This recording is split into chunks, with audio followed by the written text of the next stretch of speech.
उत्तर प्रदेश और उत्तराखंड के सत्ता की चाबी तो बीजेपी के पास आ गई, लेकिन उनके दो दिग्गज केशव प्रसाद मौर्य और पुष्कर सिंह धामी चुनाव में मुंह की खा गए। उनकी हार ने पार्टी में एक बड़े असंतोष की स्थिति भी पैदा कर दी है। अब पार्टी आलाकमान ये सोच रहा है कि कुछ सेटिंग करके इनको उनके पदों पर अगर बरकरार रखा जाए तो पार्टी के कुछ नेता नाराज ना हो जाएं, और अगर उनको उनके पद में बदलाव किया गया तो फिर एक बड़ा वोट बैंक कहीं नाराज ना हो जाए। इन दोनों पहलुओं पर मंथन पार्टी आलाकमान की ओर से जारी है और ये सोच विचार हो रहा है कि दोनों दिग्गजों का पद बरकरार रखा जाए या किसी नए चेहरे को इन पदों को संभालने का मौका दिया जाए। सबसे बड़ा असंतोष तो है डिप्टी सीएम केशव प्रसाद मौर्य को लेकर। कहा जा रहा है कि बीजेपी का एक बड़ा धड़ा यह चाह रहा है कि दलित वर्ग के नेता केशव प्रसाद मौर्य को उनके पद में बरकरार रखा जाए, जिससे दलित वर्ग में एक संदेश जाए कि बीजेपी ने हार के बावजूद उनके नेता को सरकार में बरकरार रखा।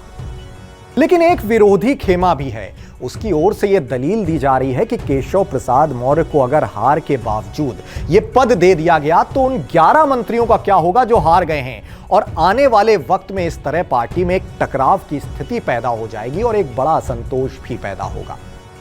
कहा जा रहा है कि केशव प्रसाद मौर्य एक दिग्गज नेता है, उनका एक बड़े वोट बैंक पर कब्जा भी है, लेकिन उनकी हार ने पार्टी को सोचने पर मजबूर कर दिया है और तमाम नेता इस तरह की भी बातें कर रहे हैं कि उनके जनाधार में कहीं ना कहीं कुछ कमी जरूर आई है, लिहाजा किसी नए चेहरे को डिप्टी सीएम के तौर पर पेश किया जाना चाहिए जो जीत कर आया है अपने निर्वाचित क्षेत्र से। ऐसे में डिप्टी सीएम पद के लिए स्वतंत्र देव सिंह की भी मांग चल रही है।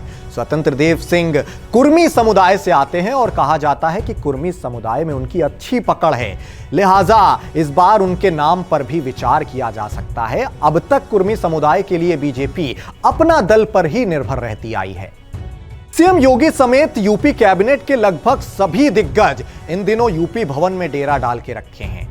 अमित शाह और पीएम मोदी के साथ बैठकों का दौर जारी है और विचार किया जा रहा है कि किन चेहरों को तवज्जो दी जाए और किन चेहरों को इस बार कैबिनेट से बाहर का रास्ता दिखाया जाए, लेकिन सब कुछ बीजेपी आला कमान के हाथों में है।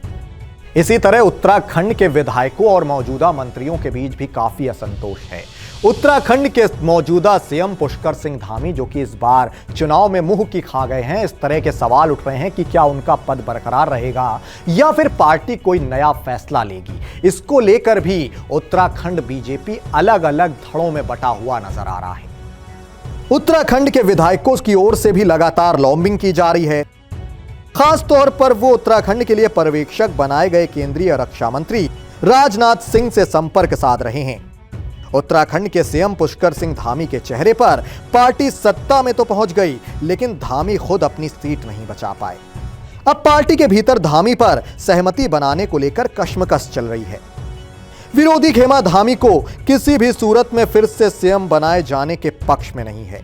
उनका तर्क है कि धामी को फिर से सीएम बनाया गया तो सवाल उठेगा कि 2017 में हिमाचल प्रदेश के विधानसभा चुनाव में बीजेपी की शानदार जीत हुई थी, लेकिन सीएम पद के प्रत्याशी प्रेम कुमार धूमल चुनाव हार गए थे। इसके बाद धूमल को क्यों सीएम नहीं बनाया गया? जीते हुए विधायकों से ही सीएम का चुनाव हुआ था। वहीं धामी के कुछ समर्थक ये भी कह रहे हैं कि धामी का चेहरा ही इतना लोकप्रिय था जिससे उत्तराखंड में बीजेपी की दोबारा वापसी हो पाई भारी बहुमत के साथ, लिहाजा इससे हिमाचल और उत्तराखंड के हालात की तुलना नहीं की जा सकती। यह भी एक तथ्य है कि 2014 में पंजाब से लोकसभा चुनाव में हारने के बावजूद अरुण जेटली को केंद्रीय वित्त मंत्री बनाया गया था। बहरहाल केशव प्रसाद मौर्य और पुष्कर सिंह धामी की पार्टी में आगामी भूमिका क्या होगी, ये इस वक्त उत्तर प्रदेश और उत्तराखंड से जुड़ी एक बड़ी हेडलाइन भी है।